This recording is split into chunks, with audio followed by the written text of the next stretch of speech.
말씀을 나누기에 앞서서 잠시 제 소개부터 하겠습니다. 혹시 저를 모르시는 분들도 계실 수 있으니 제 소개부터 드리자면, 저는 현재 중등부와 또 3교구를 담당하여 섬기고 있는 이준혁 목사라고 합니다. 이렇게 목사님 출타 기간 중에 귀한 자리에서 말씀으로 섬길 수 있게 되어서 참 기쁘고 또 기대가 되며 조금은 긴장도 됩니다. 이 시간 함께 주의 영광을 보라 라는 제목으로 함께 하나님 말씀 나눌 때 각자에게 주시는 주의 음성으로 들으시고 또 믿음으로 그 말씀에 반응하시는 귀한 시간이 되기를 소망합니다. 요한복음 11장 말씀을 보시면 예수님께서 죽은 나사로를 살리시는 놀라운 기적의 이야기가 등장합니다. 그런데 그 과정을 자세히 살펴보면 조금 의아한 부분을 발견할 수 있는데요. 요한복음 11장 6절입니다.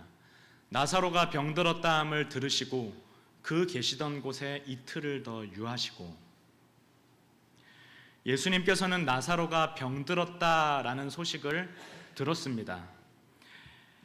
그러면 우리의 생각에 당장에 예수님께서 얼른 달려가 그 병을 고쳐주실 것으로 우리는 기대하지만 예수님께서는 서두르지 않으셨습니다. 아니, 오히려 이틀이라는 시간을 의도적으로 지체하시고 난 후에야 길을 나섰습니다. 왜 그랬을까요? 요한복음 11장 4절 말씀에 그 이유가 나와 있는데요. 한번 한 목소리로 합독해 보시겠습니다. 시작.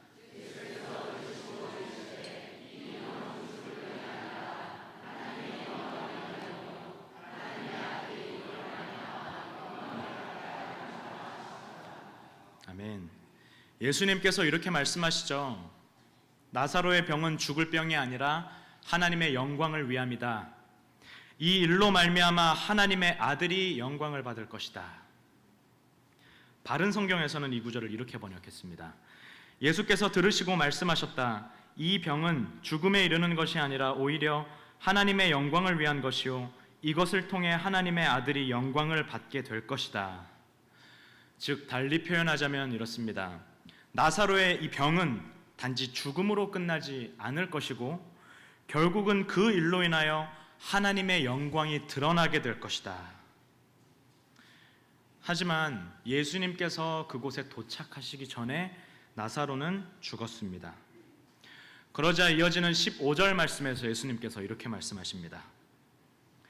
내가 거기 있지 아니한 것을 너희를 위하여 기뻐하노니 이는 너희로 믿게 하려 함이라. 그러나 그에게로 가자 하시니. 참으로 이해가 가지 않는 말씀이죠. 지금 나사로는 이미 죽었습니다. 그리고 가족들은 슬퍼하고 있습니다. 하지만 예수님께서는 내가 거기 있지 아니한 것을 너희를 위하여 기뻐한다 라고 말씀하고 계십니다. 새번역 성경을 보시면 이 부분을 내가 도리어 잘된 일로 여긴다 라고까지 말하고 있습니다. 그리고 이어서 이렇게 말씀하시죠. 이는 너희로 믿게 하려 함이라. 너희로 믿게 하려 함이라. 이게 무슨 말일까요? 예수님은 나사로의 병과 그 죽음을 통하여 목적하시는 게 있었는데 바로 거기 있는 자들로 하여금 믿음을 갖게 하려는데 그 목적이 있었다는 것입니다. 즉, 예수님은 이 일을 통하여 그들로 믿음을 갖게 하실 것이고 궁극적으로 주님의 영광을 그들에게 나타내 보여주실 것입니다. 이처럼 주님의 관심은 다른 어떠한 데 있는 것이 아닙니다. 언제나 성도의 믿음과 주님의 영광에 주님의 관심은 있는 것입니다. 우리는 이 사실을 결코 잊어서는 안 됩니다. 함께 보신 오늘 본문 말씀에서도 하나님은 인간의 계획과는 전혀 다른 하나님의 계획과 방법과 그의 지혜로 그의 영광을 드러내시고 주의 백성들로 믿게 하시는데, 함께 이 말씀을 통해서 하나님의 능력과 영광을 바라보시는 귀한 시간이 되기를 간절히 소망합니다. 오늘 본문 말씀인 출애굽기 14장 이 전체의 말씀은 잘 아시는 출애굽한 이스라엘 백성들이 홍해를 건너는 홍해 도하 사건의 본문입니다. 이스라엘 백성은 길었던 애굽에서의 생활을 마치고 극적으로 출애굽을 하게 되죠. 그런데 얼마 못 가서 예기치 못한 홍해라는 난관을 그들 앞에서 만나게 됩니다. 거기서 그들은 동서남북 어디로도 갈 수 없는 진퇴양난에 빠지게 되죠. 사실 애굽에서 가나안으로 향하는 그 길에는 당시 여러 루트와 여러 길이 있었는데 반드시 홍해를 건너야만 했던 것은 아니었습니다. 실제로 그들은 애굽에서 나와서 가나안으로 직행하는 해안길을 따라 걷고 있었는데 그 길은 홍해를 거치지 않는 길이었고요.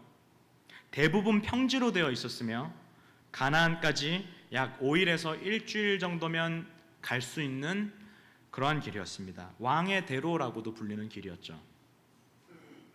이스라엘 백성은 그 길을 따라 가나안을 향해서 북동쪽 방향으로 북동진하고 있었습니다. 그런데 14장 2절 말씀에, 출애굽기 14장 2절 말씀에 하나님께서 그들의 걸음을 돌이키셨다라고 나옵니다. 하나님은 북동진하던 그들의 걸음을 완전히 돌이키셔서 남쪽 방향을 향하게 남동진하게 하셨습니다. 그 길로 가나안으로 가기에는 해안길보다 최소 6배 정도는 더 걸리는 그런 길이었고요. 그래서 약 40일 정도가 걸렸다고 알려져 있습니다. 그리고 그들은 그 길을 따라가다 보면 마른 광야를 만나게 되었습니다. 하나님께서 잘 가던 이 이스라엘 백성들의 발걸음을 왜 돌이킨 것일까요? 그 이유가 출애굽기 13장 17절과 18절 상반절에 잘 나와 있는데 한번 한 목소리로 읽어보겠습니다. 시작. 바로가 백성을 보낸 후에 블레셋 사람의 땅의 길은 가까울지라도 하나님이 그들을 그 길로 인도하지 아니하셨으니 이는 하나님이 말씀하시기를 이 백성이 전쟁을 하게 되면 마음을 돌이켜 애굽으로 돌아갈까 하셨습니다. 그러므로 하나님이 홍해의 광야길로 돌려 백성을 인도하시매.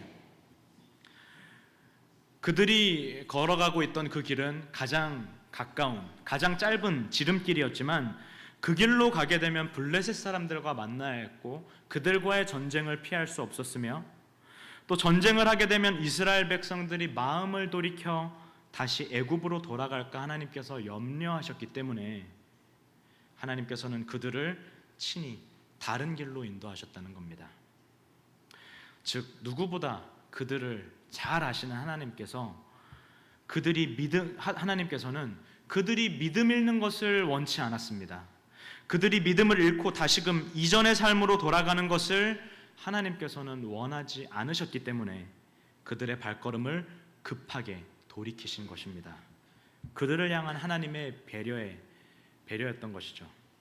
하지만 이렇게 친히 인도하셔서 그들이 마침내 다다른 곳이 어디였죠? 홍해 앞이었습니다. 아이러니하게도 거기서 그들은 극심한 생명의 위협을 느끼게 됩니다. 14장 3절 말씀에 바로가 이스라엘 자손에 대하여 말하기를 그들이 그 땅에서 멀리 떠나 광야에 갇힌 바 되었다 하리라.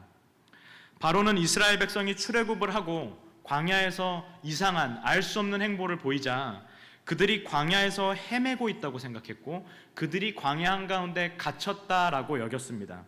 그리고 이어지는 6절로 8절까지의 말씀을 보면 이렇게 나옵니다. 바로가 곧 그의 병거를 갖추고 그의 백성을 데리고 갈새 선발된 병거 600대와 애굽의 모든 병거를 동원하니 지휘관들이 다 거느렸더라.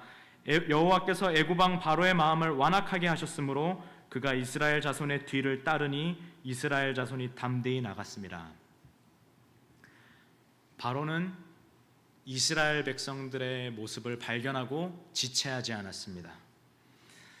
곧 그의 병거와 그의 군대를 거느리고 이스라엘을 추격하기 시작했습니다. 어마어마한 군대였습니다. 이스라엘 백성을 이곳으로 인도하신 분이 누구였습니까? 하나님이셨습니다. 하나님은 그들이 출애굽할 때부터, 아니 애굽에서 노예 생활할 때부터, 노예로 생활하고 있을 때에도 한순간도 결코 그들을 떠난 적이 없으며 그들과 늘 함께 계셨고 그들의 걸음을 친히 인도하셨습니다. 하나님의 인도하심에는 언제나 계획과 목적과 뜻이 있기 때문입니다. 있습니다. 그러면 이러한 절체절명의 상황을 통해서 하나님께서는 무엇을 계획하고 계셨을까요? 4절 말씀에 그 단서가 나오는데요. 출애굽기 14장 4절 말씀을 한 목소리로 합독해 보겠습니다. 시작. 내가 바로의 마음을 완악하게 한즉 바로가 그들의 뒤를 따르리니 내가 그와 그의 온 군대로 말미암아 영광을 얻어 애굽 사람들이 나를 여호와인 줄 알게 하리라 하심에 무리가 그대로 행하니라. 한 목소리로 저를 한번 따라해 보시겠습니까? 온 군대로 말미암아 영광을 얻어 여호와인 줄 알게 하리라. 바로 이것이 하나님께서 계획하시고 의도하시고 뜻하신 일이었습니다. 이 일을 위하여 하나님께서는 그들을 홍해 앞으로 친히 인도하신 겁니다. 하나님은 우리가 잘 이 사건을 아시겠지만 이 사건을 통하여 영광 받으실 것입니다. 그때 모든 이들은 주를 알게 될 것이고 모든 무릎이 주를 경배하고 모든 입술은 주를 찬양하며 여호와의 주되심을 인정하게 될 것입니다. 하나님께서 어떻게 그 일을 이루어 가시는지 오늘 본문 말씀을 통해서 두 가지로 함께 나누어 살펴보기를 원하는데, 첫 번째로 살펴보실 내용은 문제를 바라볼 때입니다. 오늘 본문 10절 말씀을 다시 한번 한 목소리로 합독해 보시겠습니다. 시작. 바로가 가까이 올 때 이스라엘 자손이 눈을 들어 본즉 애굽 사람들이 자기들 뒤에 이른지라 이스라엘 자손이 심히 두려워하여 여호와께 부르짖고. 바로와 그의 군대가 이스라엘이 장막을 친 곳까지 단숨에 달려왔고 이스라엘 자손은 그들을 보고 극심한 두려움에 빠지게 됩니다. 여러분, 이스라엘 백성이 누구입니까? 그들이 어떠한 자들이었습니까? 430년간 애굽에서 노예로 지내며 심한 고역과 노동에 시달리다 하나님의 은혜로 극적으로 건짐받은 자들 아닙니까? 10가지 재앙과 그 유월절 사건을 눈앞에서 몸소 목도하고 경험한 자들 아닙니까? 즉 그들은 하나님의 구원을 경험하였고 구원의 감격이 있는 자들이었습니다. 하지만 그들은 현실적 두려움, 현실적 어려움 앞에서 무력해졌습니다. 그 앞에서 주저앉아 버리고 말았죠. 여기 10절에 중요한 표현이 있는데 바로 눈을 들어 본즉이라는 표현입니다. 그들이 눈을 들어 무엇을 바라보았습니까? 그들은 눈을 들어 그들을 치러 온 수많은 애굽 군사와 그들이 가진 무기와 그들의 병거를 바라보았습니다. 그러자 곧 심한 두려움에 휩싸이게 되었죠. 그런 말 많이 들어보셨죠? 문제를 바라보지 말고 문제 너머에 있는 하나님을 바라보라. 그들은 눈을 들어 주를 바라봤어야 했습니다. 왜냐하면 그 절체절명의 상황 속에서 그들을 도우시고 그들을 그 위험 상황 속에서 건지실 이는 오직 여호와 하나님 밖에 없었기 때문입니다. 시편 121편 1절과 2절 말씀입니다. 내가 산을 향하여 눈을 들리라. 나의 도움이 어디서 올까? 나의 도움은 천지를 지으신 여호와에게서로다. 또한 역대하 14장 11절 말씀에도 이렇게 나옵니다. 아사가 그의 하나님 여호와께 부르짖어 이르되 여호와여, 힘이 강한 자와 약한 자 사이에는 주밖에 도와줄 리가 없사오니 우리 하나님 여호와여, 우리를 도우소서. 우리가 주를 의지하오며 주의 이름을 의탁하옵고 이 많은 무리를 치러 왔나이다. 여호와여, 주는 우리 하나님이시오니 원하건대 사람이 주를 이기지 못하게 하옵소서 하였더니, 아사는 절체절명의 위기의 상황 속에서 주님을 의지했습니다. 여러분, 단순한 비교로 애굽이 강합니까? 이스라엘이 강합니까? 물론 애굽이 강합니다. 당시 애굽은 천하무적이었습니다. 그들은 블레셋보다도 강했습니다. 반면에 이스라엘은 무기도 없고 이제 막 노예에서 해방된, 어떻게 싸워야 할지도 모르는, 그리고 전쟁을 알지도 못하는 그러한 자들이었습니다. 그렇게 그들은 애굽보다 더 강한 자를 바라보며 도움을 구했어야 했습니다. 그게 누구죠? 하나님입니다. 출애굽기 6장 말씀에서 하나님께서는 이미 모세에게 그가 어떠한 자인지 알려주셨습니다. 6장 1절 말씀입니다.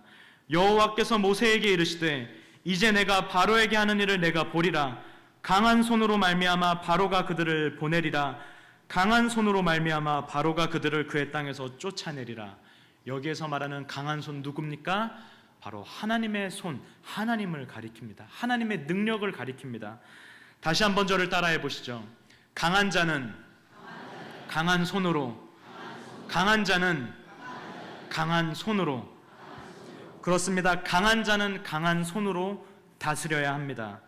이스라엘은 전쟁에 능하신 여호와를 바라보며 그만을 의지했어야 했습니다.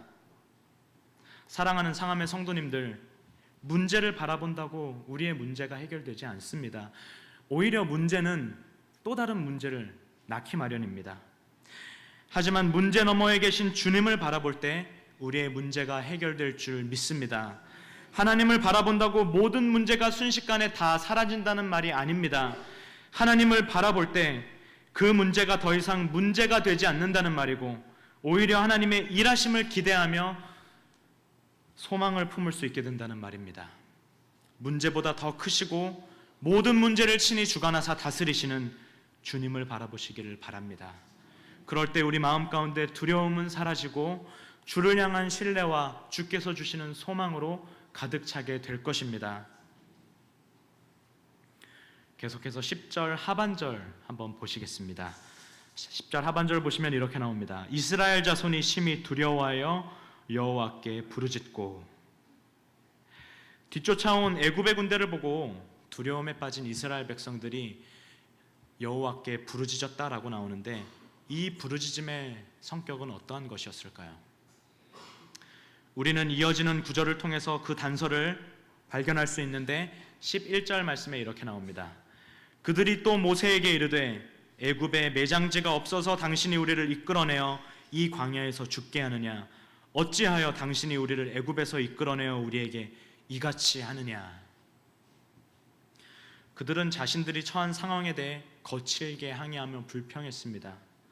그들의 눈에는 그들을 극적으로 출애굽하게 하신 하나님이 더 이상 보이지 않았습니다. 오히려 그들의 힘들었던 과거가 미화돼서 보이기까지 합니다. 애굽에서 그들의 삶이 어땠습니까? 출애굽기 2장 23절에 보시면 단적으로 이렇게 증거하고 있습니다. 여러 해 후에 애굽 왕은 죽었고 이스라엘 자손은 고된 노동으로 말미암아 탄식하며 부르짖으니 그 고된 노동으로 말미암아 부르짖는 소리가 하나님께 상달된지라. 애굽에서 그들의 삶은 고통의 연속이었고 죽을 만큼 힘들었습니다.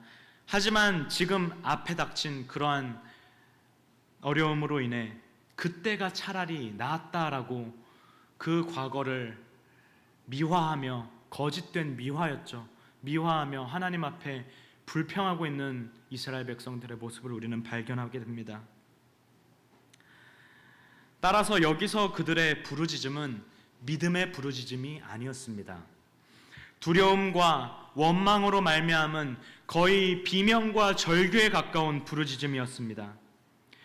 예전에 어떤 목사님께서, 우리가 다 잘 아시는 조금 유명한 목사님께서 이런 간증을 한 것을 들은 적이 있습니다. 굉장히 큰 어려움에 빠지게 되자 하나님을 하나님이라고 부르지도 않고 하나님에서 님자를 빼고 하나 당신이 뭔데 하면서 삿대질을 하늘 위에 하면서 그렇게 했다고 하는 그 간증을 들은 적이 있는데, 아마도 이스라엘 백성 중에서도 그렇게 하나님께 삿대질하면서, 성경이라서 다 잘 나오진 않지만 아마도 욕하던 자들도 있지 않았을까 싶습니다. 어디까지나 저의 추측이고요. 아무튼 우리는 어려운 상황 속에서 부르짖을 수 있습니다. 아니, 때론 주님께 우리가 부르짖으며 매달려야 합니다. 하지만 그 우리의 부르짖음은 믿음의 부르짖음이어야 합니다. 믿음으로 기도한다고 하면서 그 이후의 삶은 전혀 믿음 없는 자와 같다면 그 부르짖음은 헛된 부르짖음인 줄 모릅니다. 믿음으로 부르짖고 또 그 믿음을 가지고 살아갈 때 그 부르짖음이 참된 믿음의 부르짖음이 되는 것이고, 믿음 안에서 드리는 올바른 신자의 기도가 되는 것입니다. 사랑하는 상암의 성도님들, 어떠한 상황 속에서도 나를 향한 하나님의 계획과 뜻을 의심치 마시길 바랍니다. 하나님께는 실수가 없으십니다. 그렇게 온전히 주님을 신뢰하는 우리 모두가 되었으면 좋겠습니다. 단지 추상적인 신뢰가 아닌 믿음으로 기도하고 정말로 주님을 신뢰함으로 살아가시는 우리 상암의 모든 안미들 되시기를 주님의 이름으로 축복합니다. 두 번째는 믿음으로 나아갈 때입니다.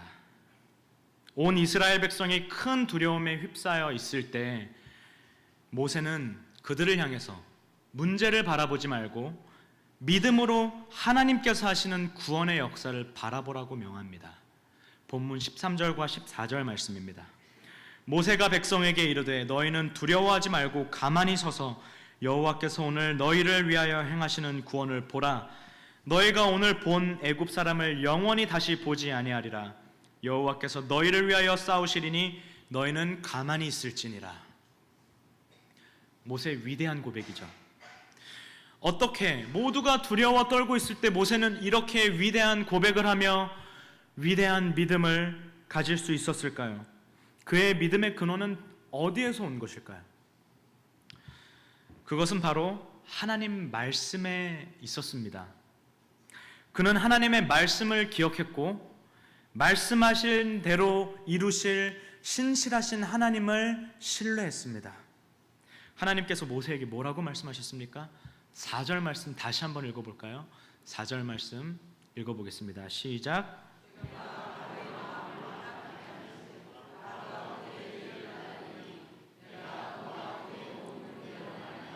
영광을 얻어 애굽 사람들이 나를 여호와인 줄 알게 하리라 하시매 무리가 그대로 행하니라. 하나님께서는 바로와 그의 온 군대로 말미암아 영광을 얻을 것이다, 승리를 예고하고 계신 것이죠. 영광을 얻을 것이다 라고 말씀하시며 그들로 하나님의 하나님 되심을 알게 하실 것이라고 모세에게 약속하셨습니다. 그리고 모세는 그 말씀이 반드시 성취될 것이라고 굳게 믿었던 것이죠. 이처럼 우리의 믿음은 단지 자기 확신이 아닌 하나님께서 하신 말씀을 기억하고 그 말씀이 이루어질 것을 믿는 것입니다. 당장 눈앞에 보이지 않는다 하여도 마치 보이는 것처럼 우리가 믿고 그것이 이루어질 것을 기대하며 사는 삶이 진정한 믿음의 삶인 줄 믿으시길 바랍니다. 그래서 예수님께서도 의심하는 도마에게 요한복음 20장 29절 말씀에서 보지 않고 믿는 자들이 복되다 라고 말씀하신 것이죠. 자, 이제 하나님께서는 그가 말씀하신 대로 그의 일하심을 보여주실 것입니다. 특별히 이런 위기의 상황은 하나님의 영광을 나타내기에 더할 나위 없는 최적의 조건이었고 최적의 세팅이었습니다. 본문 15절과 16절 말씀에서 하나님께서는 이제부터 모세가 해야 할 일을 알려주시는데 제가 읽겠습니다. 여호와께서 모세에게 이르시되 너는 어찌하여 내게 부르짖느냐? 이스라엘 자손에게 명령하여 앞으로 나아가게 하고 지팡이를 들고 손을 바다 위로 내밀어 그것이 갈라지게 하라. 이스라엘 자손이 바다 가운데서 마른 땅으로 행하리라. 하나님께서는 모세에게 불평하고 낙심하고 있는 그 이스라엘 자손들을 일으켜 세워 먼저 홍해 앞으로 인도하라고 명령하십니다. 왜 그렇습니까? 이제 그들 가운데 그들 모두에게 놀라운 주의 역사를 보게 하실 것이기 때문입니다.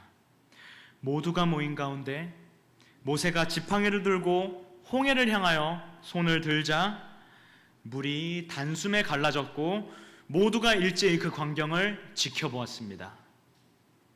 믿을 수 없는 광경이 그들 눈앞에서 펼쳐진 것입니다. 이어지는 22절 말씀을 보시면 물이 갈라져 그들의 좌우에 벽이 되었다라고 나오는 것처럼 그들 옆으로 거대한 두 개의 물기둥이 세워졌고 이스라엘 백성은 그 가운데를 지나게 된 것입니다. 한번 상상해 보시길 바랍니다. 지금 이스라엘 백성은 출애굽한 이스라엘 백성은 남자 장정만 60만 명에 이르렀다고 나오고 여자와 어린아이까지 합하면 200만 명 정도가 되는 어마어마한 규모였는데 그들 모두가 홍해를 건넌다고 상상해 보시면 어떻습니까? 아마도 그들 모두가 건너기 위해 아주 넓은 땅이 필요했을 것이고요. 아주 넓은 땅이 생겨나기 위해서 거대한 물 기둥이 필요했을 것입니다. 한번 제가 상상해 봤는데 모르긴 몰라도 그 높이 솟은 물 기둥이 조금 무서워 보이지 않았을까 싶습니다. 그리고 때는 밤이었습니다. 듣도 보도 못한 그 어마어마한 물기둥이 밤새 하늘 위로 솟아있는 모습을 상상해 보시면 조금 두려움에 빠지게 될지도 모릅니다. 하지만 그들은 두려워하지 않았습니다. 그들은 그 물기둥을 바라보지 않았습니다. 그들은 애굽 군대를 더 이상 바라보지 않았습니다. 믿음으로 나아가며 믿음으로 홍해를 갈라지게 하신 주의 큰 능력을 그들은 바라보았고 주님을 바라보였습니다. 그들의 눈엔 놀라운 능력 행하사 그들 가운데 역사하시는 주님만 보였습니다. 물론 그들은 눈앞에 펼쳐진 그 어마어마한 광경을 다 이해할 수는 없었겠죠. 하지만 주님을 바라보며 그들이 믿음으로 나아갈 때 비로소 홍해를 건널 수 있었던 것입니다. 히브리서 11장 29절 말씀은 이 부분을 이렇게 묘사합니다. 믿음으로 그들은 홍해를 육지같이 건넜으나 애굽 사람들은 이것을 시험하다가 빠져 죽었으며. 그렇습니다. 그들은 믿음으로 홍해를 건넜습니다. 그리고 그들이 걸은 길은 육지와 같은, 그리고 출애굽기 본문 말씀에서는 마른 땅이었다라고 나오는데 그 육지와 같은 마른 땅을 걸어갔습니다. 이사야 43장 19절 말씀을 보시면 이런 말씀이 있습니다. 보라, 내가 새 일을 행하리니 이제 나타낼 것이라. 너희가 그것을 알지 못하겠느냐? 반드시 내가 광야의 길을 사막의 강을 내리니. 오늘 본문에서는 정반대죠. 사막의 강을 만드는 것이 아니고 강의 사막과도 같은 마르고 건조한 땅을 하나님께서는 만드신 것입니다. 이처럼 하나님께는 불가능이 없으십니다. 모든 것이 주 안에서 주께는 가능한 줄 믿으시기를 바랍니다. 이 일로 하나님께서는 자신의 능력을 그들에게 보여주셨고 자신만이 유일한 도움이시오 피난처요 구원이심을 이스라엘 백성들 앞에 보여주셨습니다. 이로써 이스라엘 백성은 안전하고도 완전하게 홍해를 건널 수 있게 되었죠. 하지만 그들을 뒤따르던 바로와 애굽 군대는 어땠습니까? 출애굽기 14장 24절과 25절에 보시면 그들은 그 가운데 질서를 잃었고 병거 바퀴가 벗겨져, 마른 땅이었음에도 불구하고 병거 바퀴가 벗겨져 달리기 어려워졌으며 이내 두려움에 빠졌다라고 성경은 증언하고 있습니다. 그리고 그들의 마지막 절규를 들어보시죠. 25절 하반절 말씀입니다. 우리가 도망하자 여호와가 그들을 위하여 싸워 애굽 사람들을 치는도다. 그들은 의기양양하게 쳐들어왔지만 도망가기에 바빴습니다. 하지만 이미 때는 늦었죠. 그들은 이미 도간에 든 쥐와 같았습니다. 그들이 싸우던 상대는 이스라엘 백성이 아닌 하나님이셨고 홍해 가운데서 그들은 이스라엘의 하나님인 여호와 하나님을 보았습니다. 홍해 가운데서 이스라엘 백성들은 구원을 받았다면 홍해는 단숨에 그들을 삼켰고 그들 중 한 사람도 살아남지 못했다라고 성경은 기록하고 있습니다. 그리고 나서 14장 30절과 31절 말씀이 이 사건의 결론을 말합니다. 한번 두 절 말씀 합독해 보겠습니다. 시작.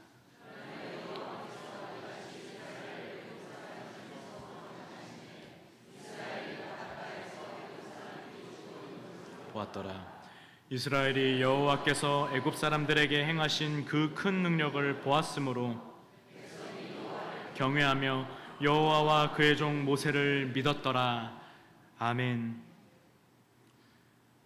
홍해 가운데서 이스라엘 백성은 구원의 하나님을 보았고 하나님의 구원을 다시금 경험했으며 살아계신 하나님의 능력과 영광을 목도했습니다. 그래서 31절 말씀에 보시면 그 큰 능력을 보았으므로 이스라엘 백성이 여호와를 경외하며라고 나오는데 여기에 나오는 이 경외하며라는 이 단어가 두려워했다라는 그 단어와 동일한 단어입니다. 애굽 군대와 그 홍해 앞에서 두려워하던 그들의 두려움이 변하여 여호와를 경외하게 되었고요. 여호와와 그의 종 모세를 그 영광 가운데서 바라보며 그들이 믿음을 가질 수 있었다라고 성경은 우리에게 증언하고 있습니다. 사랑하는 상암의 성도님들, 오늘 저희는 이 잘 아시는 홍해 사건을 함께 살펴보았습니다. 출애굽과 홍해 사건은 하나님께서 구원을 베푸시는 그 구원 역사의 축소판과도 같습니다. 따라서 우리는 이 말씀을 통해서 주가 베푸시는 구원에 대해서 생각해 볼 필요가 있습니다. 출애굽을 하는데 이스라엘 백성이 무엇을 했습니까? 이스라엘 백성이 한 것은 아무것도 없었습니다. 본문 14절 말씀에 하나님께서 너희는 가만히 있을지어다 라고 말씀하지 않았습니까? 그들은 가만히 서서, 아니 더 정확한 표현으로는 믿음으로 굳게 서서 주의 일하심, 주의 구원, 주의 영광, 주가 하나님 되심을 보았을 뿐입니다. 그들이 무언가를 이루거나 성취한 것은 하나도 없었습니다. 전적인 주의 은혜로 그들은 출애굽하고 전적인 주의 은혜로 그들은 홍해를 건널 수 있었던 것입니다. 그렇다면 우리의 구원은 어떻습니까? 우리의 구원을 위해 우리가 한 것이 무엇입니까? 저는 이렇게 믿었는데요. 저는 하나님 말씀대로 살았는데요. 제가 무엇을 하였는데요. 아닙니다. 우리는 한 게 아무것도 없습니다. 전적인 주의 은혜로 우리는 구원을 받았습니다. 물론 우리가 믿었죠. 우리 각자의 신앙과 믿음으로 우리가 구원을 받은 게 맞습니다. 하지만 실상 뒤돌아보면 그 믿음도 하나님께서 주셨고 철저히 하나님께서 우리의 삶에 개입하셔 간섭하셨으며 우리의 걸음을 친히 인도하신 그 결과로 우리가 구원을 받은 것입니다. 그렇기에 구원은 주의 전적인 역사하심의 결과입니다. 사도 바울은 그래서 구원을 이렇게 묘사했습니다. 에베소서 2장 8절과 9절 말씀에 합독해 볼까요? 시작. 너희는 그 은혜에 의하여 믿음으로 말미암아 구원을 받았으니 이것은 너희에게서 난 것이 아니요 하나님의 선물이라. 행위에서 난 것이 아니니 이는 누구든지 자랑하지 못하게 함이라. 그렇습니다. 구원은 나의 어떠함이 아닌 그분의 어떠하심으로 말미암은 것입니다. 나의 행위가 아닌 나를 위하여 그분이 행하신 일로 말미암은 것입니다. 여러분, 은혜가 무엇입니까? 은혜는 자격 없는 자에게 값없고 조건 없이 부어주시고 베풀어 주시는 하나님의 선물입니다. 따라서 우리는 우리의 구원에 대해서 자랑할 게 하나도 없습니다. 그저 감사하고 영원히 또 감사할 뿐입니다. 사랑하는 상암의 성도 여러분, 지금 막막하고 힘들고 도저히 이해가 가지 않는 상황 가운데 있으십니까? 우리의 피난처 되시고 도움 되시며 우리의 구원 되시는 주님께로 나아가시기를 바랍니다. 불가능해 보이고 앞길 캄캄해 보이는 상황 가운데 놓여 있으십니까? 문제를 바라보며 그만 두려워하시고 주님을 온 마음 다해 신뢰하시길 바랍니다. 주님을 믿으시길 바랍니다. 다 이해할 수 없어도 지금도 역사하고 일하고 계신 그 주님을 믿음으로 신뢰하시기를 바랍니다. 그분을 신뢰하며 믿음으로 주의 영광을 구하고 바라보십시오. 이전에 보이지 않던 것이 우리가 믿음의 눈을 뜰 때 보이기 시작할 것입니다. 믿음으로 앞으로 나아갈 때 우리의 막혔던 길이 열릴 것이고 새로운 소망의 길이 그곳 가운데서 시작될 줄 믿습니다. 또한 마지막으로 길이요 진리요 생명 되신 우리 주님께서는 홍해 가운데만 길을 내신 것이 아니고 우리에게 천국 가는 길 또한 예비해 주신 줄 믿으시길 바랍니다. 그 주님께로 나아가십시오. 나아가 주께서 심판주로 임하시는 그 마지막 날에 우리의 의가 되신 그리스도께로 피하시기를 바랍니다. 주께서 그 어두운 환난 날 가운데 우리를 건지시고 마침내 우리를 구원하실 것입니다. 그날에 하나님께서는 내가 행한 일을 보고 나를 판단하지 아니하실 것이고 예수 그리스도께서 나를 위해 행한 일을 보시고 나를 의롭다 하실 것입니다. 그 주님을 신뢰함으로 주님의 영광 구하고 바라보며 살아가시는 귀하고 복된 상함의 안미들 되시기를 주님의 이름으로 축복합니다. 거룩하고 전능하신 하나님 아버지, 우리 인생의 답답한 한계 상황 속에서 새로운 길을 만드시고 놀라운 일행하시며 언제나 우리를 선한 길로 인도하여 주시니 감사합니다. 우리의 편협한 지식과 어리석음으로 주님의 능력을 제한하지 않게 하시고 언제나 믿음의 눈을 들어 주의 영광 바라보는 우리가 되게 하옵소서. 어떠한 상황 가운데서도 주를 신뢰하며 날마다 주의 인도하심 따라 주와 동행하는 우리가 되게 하실 줄 믿사오며 이 모든 말씀 우리 삶의 주인 되시며 우리의 삶을 이끄시는 우리 구주 예수 그리스도 이름으로 기도드립니다. 아멘.